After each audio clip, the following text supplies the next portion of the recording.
then the angels will call to the believers. So the angels grab them as well. And they come to Allah subhanahu wa ta'ala. In a hadith it says that Allah will say to them, come closer. He will say, Abdi udnu minni, my servant, come closer to me. There are some special servants from Allah subhanahu wa ta'ala will say to them, udnu minni, come closer to me. That servant keeps coming closer and closer and closer until finally the nur covers him, the hijab covers him, and there is between him and Allah a veil, a different type of veil. No angel can hear or see, only between him and Allah. Allah subhanahu wa ta'ala speaks to them. In a speech, Allah's speech, we know that Allah subhanahu wa ta'ala has a speech. He told us this in the hadith and in the ayat. He speaks, He has a speech, but we don't know what this speech is like. لَيْسَ كَمِثْلِهِ شَيْءٍ وَهُوَ السَّمِيعُ الْبَصِيرُ. There is nothing like Him, and He hears and sees all things. Just like He says He hears and sees, He speaks, but how does He see? How does He hear? Not like us.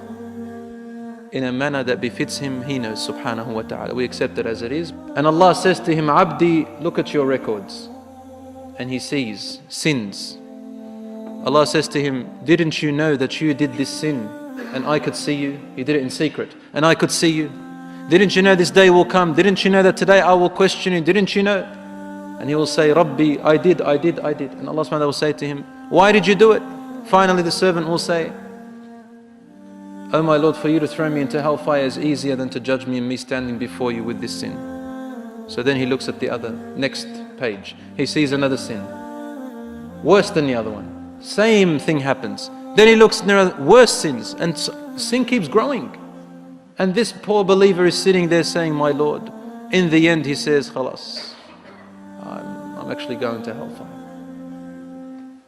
My deeds haven't been accepted. I've done all these wrong deeds, and that's why my good deeds have been invalid.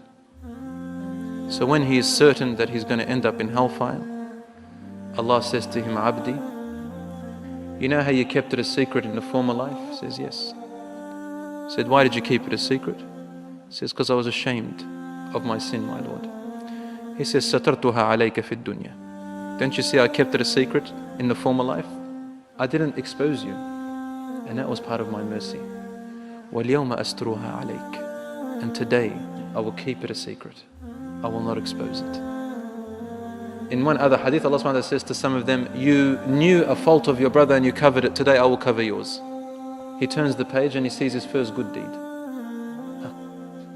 Then he turns and sees a better deed, and his deeds keeps growing. Then he turns back and the records are empty. The records are empty of his sins. The angels don't know. It's wiped off. The sins will be forgotten.